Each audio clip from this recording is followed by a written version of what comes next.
तो ब्रेक के बाद एक बार फिर से आप सभी का स्वागत है। विधानसभा का दंगल देख रहे हैं आप और जनता टीवी आईएनएच परिवार की आपसे एक ही अपील, घरों से निकलिए, वोट कास्ट कीजिए। वोट बेहद जरूरी है और मुश्किल से 1 से 1.5 घंटे का समय बचा हुआ है। आज वोट कास्ट नहीं किया तो 5 सालों के बाद ये मौका आपके हिस्से, आपके हाथ आएगा। इस बीच बड़ी खबर सामने आ रही है। यूपी में छठे चरण का मतदान जारी है। 10 जिलों की 57 सीटों पर वोटिंग चल रही है। सीएम योगी सहित कई दिग्गजों की जो प्रतिष्ठा है वो दांव पर लगी हुई है। शाम को 6 बजे तक वोट डाले जाएंगे।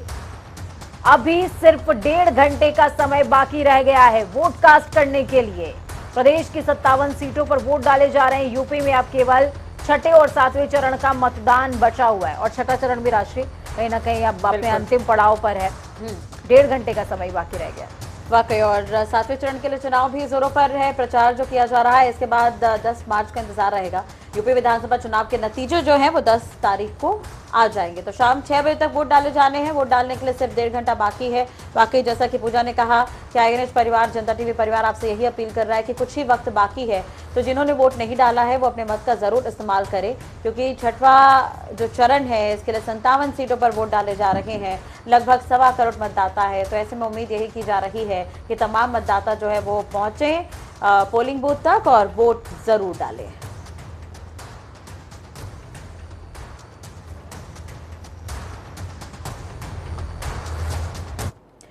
चलिए, सभी तमाम संवाददाता लगातार हमारे साथ जुड़े हुए हैं, पल पल की अपडेट हमें दे रहे हैं। सबसे पहले बात करें देवरिया से, लाल बाबू हमारे साथ जुड़े हुए हैं। इसके अलावा आनंद भी हमारे साथ जुड़े हुए हैं प्रयागराज से, और दूसरी तरफ और भी संवाददाता इससे पहले भी जुड़े थे, विजय गुप्ता जैसे कि गोरखपुर से सुभाष जी, गोरखपुर से हाँ। सुभाष जुड़े हुए हैं। साथ में तौकीर हमारे साथ में बस्ती से मौजूद होंगे। ग्राउंड जीरो का रुख करेंगे, तासीर जानने की कोशिश होगी, लेकिन उस बीच बड़ी खबर सामने आ रही है। सिद्धार्थनगर से बड़ी खबर, अहम जानकारी। कपिलवस्तु के बूथ संख्या 257 पर ईवीएम मशीन खराब हो गई है। ईवीएम मशीन खराब होने से मतदान प्रभावित हुआ है, बाधित हुआ है। सपा ने ट्वीट करते हुए चुनाव आयोग को जिताया, जानकारी दी है, साझा करी जानकारी। कहा कि साहब ईवीएम मशीन खराब हो गई है, वोट कास्ट कैसे करें, बेहद जरूरी है। अगर वोट कास्ट करवाना है तो ईवीएम मशीन ठीक रहनी, दुरुस्त रहनी बेहद जरूरी है। बिल्कुल। और वाकई एक तरह से देखा जाए तो कुशीनगर में भी 2 घंटे देरी से वोट जो है वो चालू हुआ, यानी कि मतदान की जो प्रक्रिया है काफी देरी से शुरू हुई। तो कहीं ना कहीं वोटिंग के जो समीकरण है वो उससे कहीं ना कहीं इफेक्ट होते ही हैं। अब सपा ने इस पर ट्वीट कर चुनाव आयोग से शिकायत की है। ये बड़ी खबर हम आपको बता रहे हैं, ईवीएम खराब होने से मतदान प्रभावित हुआ है सिद्धार्थनगर में। तो दिग्गजों ने भी वोट कास्ट किया है। ये तस्वीरें CM Yogi Adityanath vote cast करने के बाद सुबह 7 बजे भोर में ही योगी आदित्यनाथ ने वोट कास्ट कर दिया था, क्योंकि 7वें चरण में जान भी फूकनी है और छठे चरण में मतदान भी करना है। तो सीएम योगी आदित्यनाथ ने पहले मतदान, उसके बाद जलपान के नारे को बुलंद करते हुए सबसे पहले मतदान किया। सीएम योगी आदित्यनाथ की पहली तस्वीर आप देख पाएंगे, फिर उसके बाद सूर्य प्रताप शाही जो कि मंत्री भी हैं। तीसरी तस्वीर उपेंद्र तिवारी की आपकी टीवी स्क्रीन पर है, और चौथी तस्वीर संजय निषाद की। संजय निषाद जो आज काफी ज्यादा ठंडे मिजाज में नजर आ रहे हैं, जो कि उनकी तासीर नहीं है। आरएमडी अग्रवाल भी की तस्वीर आप देख पाएंगे, राधा मोहन अग्रवाल की तस्वीर है। राधा मोहन अग्रवाल वही प्रत्याशी हैं, इनको दिग्गजों में हमने इसलिए शामिल किया है क्योंकि इन्होंने सीएम योगी आदित्यनाथ के लिए अपनी पारंपरिक सीट को छोड़ा है। और चौथी जो सबसे लास्ट तस्वीर है वो आप आरपीएन सिंह की देख पाएंगे। आरपीएन सिंह जो कि कांग्रेस के कद्दावर नेता रहे हैं, पडरौना में इनका एक छत्र राज चलता है, लेकिन इस बार प्रत्याशी विधायकी की नहीं है, वो उन्होंने बीजेपी ज्वाइन कर ली है। चलिए ग्राउंड जीरो का रुख करते हैं। तौकीर हमारे साथ में बस्ती से जुड़े हुए हैं। तौकीर, आपसे समझेंगे, लगातार आप सुबह से ही कुशीनगर के बाद गोरखपुर के बाद अब आप बस्ती में हैं। तौकीर, बस्ती की तासीर कैसी नजर आ रही है? यहाँ की सीट अगर मैं हरैया की बात कर लूं, अजय कुमार सिंह, त्र्यंबक पाठक, समीकरण बनता कैसा नजर आ रहा है? क्योंकि जब बस्ती सीट की बात होती है तो यहाँ पर ब्राह्मण जो हैं वो काफी ज्यादा तादाद में है और अहम भूमिका अदा करते हैं। तो देखिए, बस्ती की जो हरैया विधानसभा सीट है वहां से 3 बार के विधायक रहे हैं राजकिशोर सिंह। अलग अलग सरकारों में मंत्री भी रहे, बसपा सरकार में मंत्री रहे, समाजवादी पार्टी सरकार में मंत्री रहे। अब उनके सामने अजय सिंह हैं जो पिछली बार 2017 में चुनाव जीत कर आए। पहली बार ऐसा था कि कई सालों बाद भारतीय जनता पार्टी ने अपना खाता खोला था, और खाता भी ऐसा खोला था कि पूरी बस्ती ही क्लीन स्वीप कर दी थी। पूरी बस्ती की जो 5 विधानसभा सीटें हैं सभी जगह पर भारतीय जनता पार्टी ने अपनी जीत दर्ज की थी। लेकिन हरैया विधानसभा सीट पर जो अजय सिंह ने जीत दर्ज की, और अभी काफी तीखी बयानबाजी भी दोनों के बीच देखने को मिली थी। अजय सिंह ने कहा था कि उनके 15 साल पर उनका ये वाले 5 साल भारी हैं, जबकि जो राजकिशोर हैं उन्होंने पलटवार करते हुए कहा कि जो 15 साल हैं जनता उसको याद रखती है और इस बार उनको ही चुनेगी, क्योंकि 5 साल में उन्होंने जो दुश्वारियां झेली हैं, लोगों को उनके दरवाजे से भगाया गया है, लोगों के काम नहीं हुए, इन मुद्दों पर लोग उनको वोट करेंगे। तो फिलहाल ये दोनों के बयानबाजी इस बार चलती रही। इसके अलावा जो सदर सीट है यहाँ से दयाराम चौधरी हैं, वो भारतीय जनता पार्टी से मौजूदा विधायक भी हैं और इस बार मैदान में है। उनका मुकाबला महेंद्र सिंह यादव से, समाजवादी पार्टी के जो प्रत्याशी उनसे है। तो फिलहाल अलग अलग समीकरण है अलग अलग विधानसभाओं पे, लेकिन पार्टी में 5 जो विधानसभा सीट थी वो 2017 में भारतीय जनता पार्टी के खाते में जरूर गई थी, लेकिन इस बार कुछ उलट पलट की संभावना जरूर नजर आ रही है। बिल्कुल संभावनाएं नजर आ रही हैं और संभावनाओं का क्या है, सियासत में बनती और बिगड़ती रहती हैं। हमारे साथ में गोरखपुर से सुभाष लगातार जुड़े हुए हैं। सुभाष, आपसे भी समझेंगे। देखिए, वोटिंग के लिए अब 1.5 घंटे का समय राष्ट्रीय बाकी रह गया है, हाँ। और ऐसे में ग्राउंड जीरो पर जनता का रुझान कैसा है? क्या ग्राउंड जीरो पर बूथों पर अभी भी लोगों की भीड़ नजर आ रही है? सुभाष जी बिल्कुल पूजा, मैं आपको बता दूं कि सुबह से लोग उत्साहित हैं और काफी उत्साह से जो है यहाँ पे वोटिंग कर रहे हैं। अभी मैं आपको दिखाना चाहूंगा तस्वीर की, ये सेंट्रल ड्यूज कॉलेज है जो यहाँ पे सदर क्षेत्र में है ये, और यहाँ पे देख सकती हैं आपकी तस्वीरों में अभी भी लाइन लगी हुई है और यहाँ पे लोग जो है लगातार वोट कर रहे हैं। अभी भी यहाँ एक लंबी कतार है और अभी 1.5 घंटे बाकी है, जिसको लेकर जो है लगातार यहाँ पे लोग जो है वोटिंग कर रहे हैं। और आपको बता दें कि काफी उत्साहित हैं लोग, और अभी 3 बजे तक गोरखपुर में जो है लगभग 48% वोटिंग हो गई है। पिछली बार 2017 में वोटिंग का परसेंटेज गोरखपुर की जो है 55.1 था। इस समय जो है आपको बता दें कि 55.1 था, और इस बार जो है लग रहा है कि वोट का परसेंटेज बढ़ेगा, क्योंकि काफी लोग उत्साहित हैं और सुबह 6:30 बजे से लोग बूथों पे आ गए थे और लगातार जो है बूथों पे वोटिंग जारी है। जी पूजा। चलिए अब देवरिया का भी रुख कर लेते हैं। लाल बाबू हमारे साथ जुड़े हुए हैं देवरिया से। लाल बाबू, आपसे ही समझना चाहेंगे देवरिया का भी क्या कुछ वोट प्रतिशत रहा है, आगे कुछ बढ़ने की संभावना है, क्योंकि 1 घंटे का वक्त बाकी है, और समीकरण क्या कुछ है देवरिया में इस बार? जी आपसे बता दें पूजा जी कि यहाँ का समीकरण बहुत दिलचस्प रहा है, और जो खास करके वीआईपी सीट जो मानी जा रही थी पथरदेवा विधानसभा, वहाँ पे लड़ाई भी दिलचस्प हो गई है। आपसे बता दें कि दोनों मंत्रियों के बीच में ये जो दंगल चल रहा है काफी रोचक रहा है, और जनता के बीच में भी काफी रोचक देखने को भी मिला है। आपसे बता दें विधानसभा सदर की बात करते हैं देवरिया विधानसभा की, तो यहाँ से शलभ त्रिपाठी जो मुख्यमंत्री के सलाहकार रहे हैं, मीडिया सलाहकार रहे हैं, उनका भी यहाँ पे लड़ाई दिलचस्प रहा है। लेकिन यह ब्राह्मण क्षेत्र होने के नाते इनके खेमे में जाता दिख रहा है, और काफी दिलचस्प लड़ाई यहाँ भी मानी जा रही है। आपको मान लेते हैं बरहज के विधानसभा का, तो वहां भी ब्राह्मण कैंडिडेट के वजह से वहां भी भाजपा के बैनर तले आने की वजह से साका और उर्फ दीपक मिश्रा भी वहां पे लड़ाई में बहुत दिलचस्प तरीके से लड़ाई लड़ रहे हैं। मुरली मनोहर रैया वहां पे जो है, वहां भी सपा से जो कैंडिडेट हैं गठबंधन के, वो भी बड़ी मजबूती से वहां पे अपना ऐसी रखे हैं। लेकिन बात करते हैं हम रुद्रपुर विधानसभा की, तो वहां पे जयप्रकाश निषाद जी जो राजस्व मत्स्य मंत्री हैं, जो वहां भी लड़ाई दिलचस्प हो गई है। और जो वहां पे सुरेश तिवारी जो हैं भाजपा के विधायक हैं, वो भाजपा के विधायक रहे हैं, इस समय वो भाजपा के प्रत्याशी हैं। और वहां भी लड़ाई ब्राह्मणों को देखा जाए तो ब्राह्मण को नहीं वहां सपोर्ट करके बीजेपी को सपोर्ट कर रहे हैं, और ये कदावर निषाद की वहां क्षेत्र होने बहुल्य होने की वजह से निषाद भी भाजपा के खेमे में आते दिख रहे हैं। चलिए वहीं हम बात करते हैं जी बिल्कुल। लाल बाबू, ये भी समझना चाहेंगे कि बीजेपी प्रत्याशी पर जो हमला हुआ था, शलभ मणि त्रिपाठी की मैं बात कर रही हूँ, जिन पर वो हमला हुआ था, क्या उसके बाद इसके हिसाब से कहीं ना कहीं सिंपैथी बटोरने की क्या कोशिश रहेगी? क्योंकि पूर्वांचल का चुनाव है, यहाँ पर जाति समीकरण काफी अहम हो जाते हैं, तो इस बार क्या नजर आ रहा है? क्या इसके आधार पर भी वोट मांगे जाएंगे? जी आपको बता दें कि यह जो है सिंपैथी वोट अब इनके शलभ मणि त्रिपाठी के पक्ष में आने शुरू हो गए हैं, रुझान भी देखने को मिला है। और ये जो घटनाएं घटी है, इस घटनाओं के पुलिस अधिकारी इसकी जांच भी कर रहे हैं, लेकिन जो ये माना जा रहा है कि जो इनका वोट जो सिंपैथी वोट है इनको जरूर मिलेगा। चलिए ठीक है, बने रहेगा हमारे साथ। तो छठे चरण का मतदान चल रहा है, विधानसभा का दंगल हम आपको दिखा रहे हैं। पल पल की अपडेट आप जनता टीवी और INH पर लगातार देख रहे हैं। बिल्कुल, प्रयागराज से आनंद राज हमारे साथ में जुड़े हुए हैं। हडिया की बूथ संख्या 311 पर रिवोटिंग हुई है। आनंद राज सुबह से ही लगातार निगाह इस बूथ पर बनाए हुए हैं। आनंद, कैसी अपडेट है और लोगों का रुझान क्या नजर आ रहा है? क्योंकि सुबह तक आपने बताया था कि 1000 के करीब वोटर्स हैं, जिनमें से लगभग 300 के करीब वोटर्स जो हैं उन्होंने अपना वोट कास्ट कर लिया है, लेकिन अभी भी 600 ऐसे लोग हैं जिनका वोट कास्ट होना बाकी है। माफ कीजिएगा, 700 ऐसे लोग हैं जिनके वोट कास्ट होना बाकी है। तो अभी का मौजूदा प्रतिशत क्या कह रहा है? देखिए पूजा, जिस तरह से लोगों का सुबह से रुझान नजर आ रहा था प्रयागराज के हंडिया सीट पर, वो जो मतदान की प्रक्रिया जल्द शुरू हुई और उतनी भीड़ तकरीबन लोगों ने लगाई थी, लेकिन दोपहर चढ़ते चढ़ते लोगों का रुझान थोड़ा सा कम हुआ। और आपको बता दें 3 बजे तक सिर्फ 400 वोट ही, 450 वोट पड़ सके। अब 1.5 घंटा का तकरीबन समय रह गया है। वोट परसेंटेज जो बहुत अच्छा था वो थोड़ा सा डाउन हुआ है। 1.5 घंटे में फिर से बढ़ने की उम्मीद है। मे भी ये 60% एबव जाने की उम्मीद है, क्योंकि वोटरों का रुझान जिस तरह सुबह था अब वो रुझान नहीं नजर आ रहा है। अब मात्र 400 वोट पड़ सके हैं और जिसमें से अभी 600 बाकी हैं। तो अब ये 1.5 घंटे में कितने मतदाता निकल के आते हैं, ये गौर करने वाली बात होगी। आपको बता दें प्रयागराज की हंडिया सीट है जहाँ पर 311 बूथ नंबर है। यहाँ पर कुछ गड़बड़ियां, यानी कुछ जो कागजात मिसिंग थे, उस वजह से यहाँ पर चुनाव करवाया जा रहा है, पुनः मतदान कराया जा रहा है, रीपोलिंग हो रही है।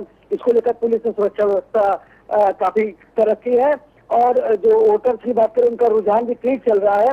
और यहाँ पर समाजवादी पार्टी और बीजेपी के बीच की टक्कर मानी जा रही है। हालांकि बीएसपी को भी कम नहीं आंका जा सकता, लेकिन जिस पोलिंग बूथ पर चुनाव हो रहा है वहां पर बिंद समाज और ब्राह्मण, उसके बाद दलित समाज, ये 3 बिरादरी हैं जो बड़ी भूमिका के रूप में आ रहे हैं और 1000 वोट इन्हीं का है। तो ऐसे में समाजवादी पार्टी बहुत मजबूत स्थिति में इस सीट पर नजर आ रही है, क्योंकि ऐसा कहा जाता है तो बिंद समाज काफी ज्यादा उनकी संख्या है। और हाथीलाल बिंद जो है इस समय मौजूदा समय में विधायक भी हैं, क्योंकि वो बीएसपी यानी हाथी की सवारी छोड़कर साइकिल पर सवार हुए हैं और इस बार फिर से चुनावी मैदान में है। इस बार ये साइकिल पर सवार होकर लड़ना, तो यहाँ पर इनके पक्ष में जो वोट परसेंटेज है जिस बूथ पर चल रहा है एक मतदान की प्रक्रिया, उस पर काफी हावी हो सकता है। जी पूजा। जी बिल्कुल, आनंद बने रहेगा हमारे साथ, पल पल की अपडेट आपसे लगातार लेते रहेंगे। इसी बीच कुशीनगर विधायक से खास बातचीत की हमारे संवाददाता प्रमोद ने, क्या कुछ कहा आपको सुनवाते हैं। 6वें चरण का मतदान शुरू हो चुका है और इस समय हमारे साथ कुशीनगर विधानसभा के विधायक रजनीकांत मणि त्रिपाठी जी, जिन्होंने अपने मताधिकार का प्रयोग किया है, इनसे जानते हैं कि जो इस बार का 6वें चरण का चुनाव है और जो भाजपा सरकार पुनः वापसी करने जा रही है, इसको लेकर क्या विधायक जी देखिए, रणनीति लग रही है? रणनीति साफ है। भारतीय जनता पार्टी पूर्ण बहुमत के साथ सरकार बनाने जा रही है। जैसा कि समाजवादी पार्टी भी कह रही कि हम भी सरकार बनाएंगे। अभी हाल ही में स्वामी प्रसाद मौर्य पर हमला हुआ, ऐसा कहा जा रहा है। तो इसको लेकर क्या क्या समीकरण? देखिए, चुनाव में ये सब चीज़ें थोड़ी बहुत होती रहती हैं, लेकिन सरकार हम बनाने जा रहे हैं। जनता क्या उम्मीद कर रही है? जनता यही उम्मीद कर रही है कि भारतीय जनता पार्टी की सरकार बने। क्या योगी बाबा का फिर बुलडोजर चलने को देखने को मिलेगा? बुलडोजर नहीं, सरकार चलाने को मिलेगा। नहीं, जैसा कि बाबा कहते हैं कि बुलडोजर भी चलाया जाएगा लोगों की जो देखिए, ये सब मीडिया का विषय है। हमारा तो ये है कि हम सरकार बनाने जा रहे हैं और विकास के नाम पर सरकार बनाने जा रहे हैं। इनका साफ कहना है कि हमारी सरकार बनने जा रही है और जो तमाम विकास के दावे किए गए हैं वो फिर से इतिहास रचा जाएगा। प्रमोद कुमार, जनता टीवी, कुशीनगर। तो लगातार इस तरीके की तस्वीरें देखने को मिल रही हैं और आपने सुना, देखा, समझा कि किस तरीके से कुशीनगर के जो विधायक हैं वो साफ तौर पर कहते नजर आ रहे हैं कि जो हवा है वो उनके पक्ष में नजर आ रही है और जनता उनके किए हुए कामों को याद रखने का काम करेगी। राष्ट्रीय सबसे बड़ी बात है कि हम लगातार देखिए ईवीएम खराब होने की खबरें पढ़ रहे हैं, वोटिंग परसेंटेज हम तमाम दर्शकों को बता रहे हैं, लेकिन इस बीच सबसे बड़ी बात ये कि इन चीजों से मतदान प्रभावित होता है और मतदान जब प्रभावित होता है तो जो परसेंटेज हमारे सामने निकल करके आते हैं और उनके उसके पीछे हम दोष किसको दें? जनता को दें, जनता जो घर से नहीं निकली, या फिर ईवीएम मशीन को दें, व्यवस्था को दें? बिल्कुल ठीक है। आप कहीं ना कहीं अगर जो लोग वोट डालना चाहते हैं तो या तो उनके नाम लिस्ट में नहीं होते या तो वहां पर मशीन खराब हो जाती है, कुछ विकास कार्य ना होने की वजह से नाराजगी जताते हैं और वोट नहीं डालते हैं, वोट का बहिष्कार करते नजर आते हैं। बिल्कुल। और पूजा, एक तरह से बात करें तो ये छठवां चरण है और अंतिम 2 चरणों की अगर हम बात करें 111 सीटें काफी महत्वपूर्ण है, क्योंकि पूर्वांचल की तरफ ये चुनाव बढ़ गया है, जहां पर पिछले साल एक लहर ने काम किया था, लेकिन इस बार लहर वाले समीकरण बहुत ज्यादा नजर नहीं आ रहे हैं, क्योंकि तमाम जो दिग्गज वो ताल ठोक रहे हैं यहाँ पर। और 7वें चरण का चुनाव प्रचार तो चल ही रहा है और भारी प्रचार अभी हो रहा है एक तरह से देखा जाए। बिल्कुल, चलिए तौकीर का रुख मैं करूंगी। तौकीर बस्ती से हमारे साथ में लगातार जुड़े हुए हैं। हरैया के समीकरण हमने तौकीर से समझे हैं। तौकीर, हरैया के अलावा कप्तानगंज, रुधौली, बस्ती सदर, महादेवा, ये तमाम ऐसी सीटें हैं जिन पर भी समीकरण समझने लायक हैं, क्योंकि देखिए 2017 और 2022 इन दोनों का जो समीकरण है वो बिल्कुल तब्दील है, बिल्कुल बदला हुआ है। हमने 2 पैंडेमिक फेस कर लिया है और भी तमाम चीजें हैं, जातीय फैक्टर है जो क्षेत्र में अपना वर्चस्व रखता है और सीटें तितिर बितिर हुई हैं, सबसे बड़ी बात यह है। तो और एक सवाल मेरा और भी आपसे ओवैसी से संबंधित होगा, लेकिन आप पहले इसका जवाब दे दें। देखिए, अगर सिर्फ बस्ती की बात करेंगे तो यहाँ पर 2017 में क्लीन स्वीप था, भारतीय जनता पार्टी ने सभी सीटों पर जीत दर्ज की थी। तो जाहिर तौर पर अब गढ़ बचाने की चुनौती है भारतीय जनता पार्टी के पास कि वो अपनी उस जो 2017 में जिस तरह की जीत दर्ज हुई उसको दोहराए। लेकिन जो दूसरे दल हैं वो कोशिश कर रहे हैं कि इसमें सेंधमारी की जाए, अलग अलग जो सीट हैं, जैसे कि मान लिया आपने कप्तानगंज, रुधौली और इसके अलावा हरैया, तो ये जो सीटें हैं यहाँ पर कुछ ना कुछ उलटफेर की संभावना इसलिए भी मानी जा सकती है क्योंकि 2017 में जब भारतीय जनता पार्टी यहाँ पर जीती उसके पहले से लगातार दूसरे दल जीतते आए, चाहे बहुजन समाज पार्टी हो चाहे समाजवादी पार्टी। खासकर बस्ती की अगर बात करें तो समाजवादी पार्टी का ज्यादा दबदबा दिखता है। पिछले अगर और चुनाव देखते हैं 2012 या उसके पहले के चुनाव, तो फिलहाल जब भारतीय जनता पार्टी ने 2017 में चुनाव में जीत दर्ज की है तो अब उनको बचाना है, लेकिन बाकी जो लोग हैं उनको अपना पुराना इतिहास दोहराना है। तो दोनों के बीच एक समीकरण है कि वो अपनी अपनी चीजों को देख रहे हैं। लेकिन खास बात है कि भारतीय जनता पार्टी ने अपने पुराने प्रतिनिधि को इन मैदान में उतारा है, यानी कि मौजूदा भारतीय जनता पार्टी के जो विधायक हैं दयाराम चौधरी वो इसी वक्त मैदान में है, अजय सिंह जो पिछली बार विधायक थे वो इस वक्त मैदान में है जो हरैया सीट से।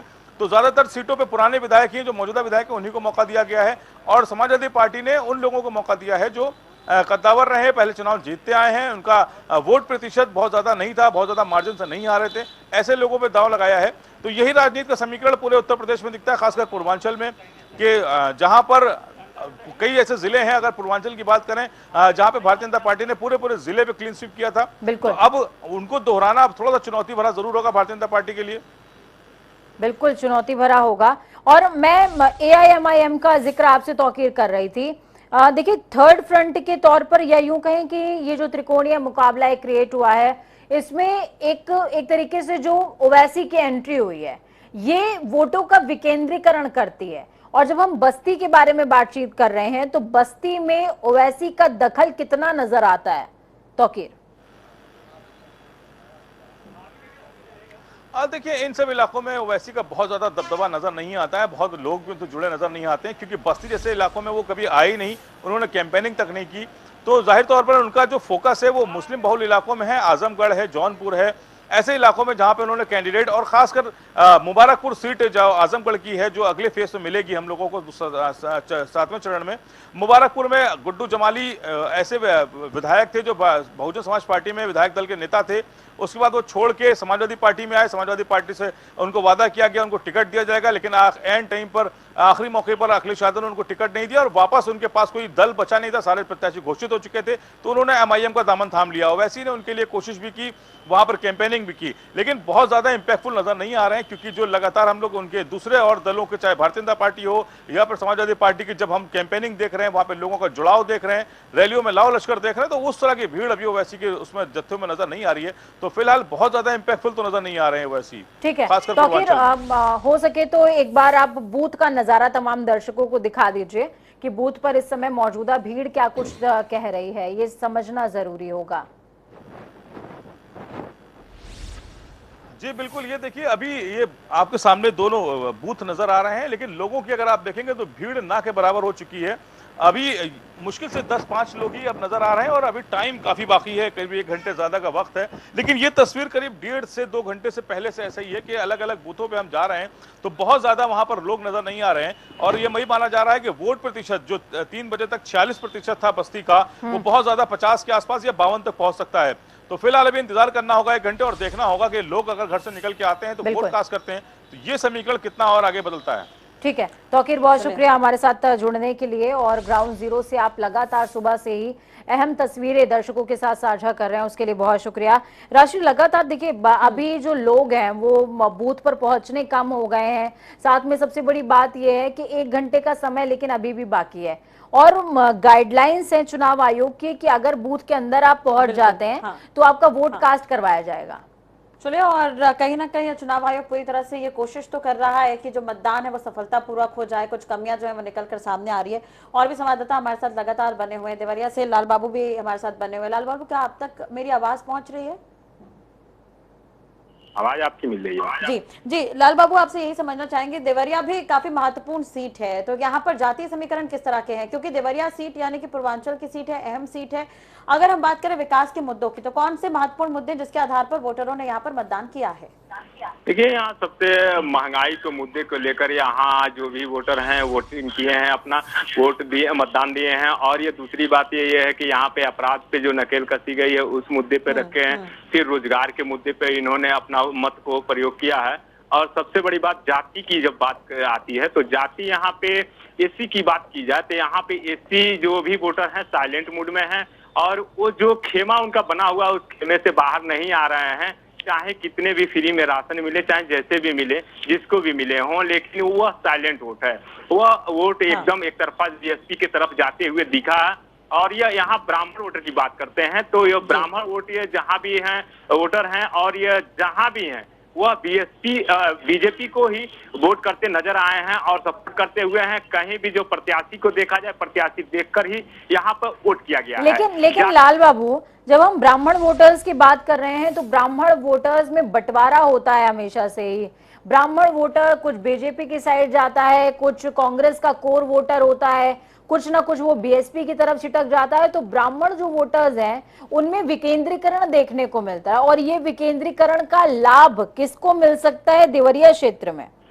जी, अब बता देते हैं, पथदेवा विधानसभा से अगर मानते हैं तो इसमें ब्राह्मण वोटरों का अगर बात किया जाए तो यहाँ पे ब्रह्माशंकर त्रिपाठी को ब्राह्मण सपोर्ट करते दिख रहे हैं। और ये यहाँ पे साफ देखने को भी मिला है कि ब्राह्मण एक ब्रह्माशंकर के तरफ ये रुझान करते दिखे हैं। और दूसरी तरफ भी अगर बात करते हैं अगर बीजेपी की, तो वहाँ पे बीजेपी के जो भी हैं, जो जैसे हैं बूथ पे हैं, चाहे कोई भी कार्यकर्ता हैं, वो बीजेपी को सपोर्ट किए हैं। लेकिन ब्राह्मण फैक्ट और ब्राह्मण समाजवादी पार्टी में ब्रह्माशंकर को देखकर सभी लोग ये ब्राह्मण को ही वोट किए हैं। और ये उसी तरह भाजपा रानी एक विधानसभा को देखा जाए तो वहां पर भी ब्राह्मण चेहरा समाजवादी पार्टी से हैं, जो वहां पे भी ब्राह्मणों ने ब्राह्मण का सपोर्ट पूरे जोर से ही किया है। बहुत अपने पूरे सहयोग के साथ या पूरे बल के साथ अपना मत को प्रयोग किया है। वहीं अब बात करते हैं हम सदर विधानसभा सीट की, तो यहाँ भी ब्राह्मण वोट ये एकदम पूरी तरीके से पूरे बोल्डली से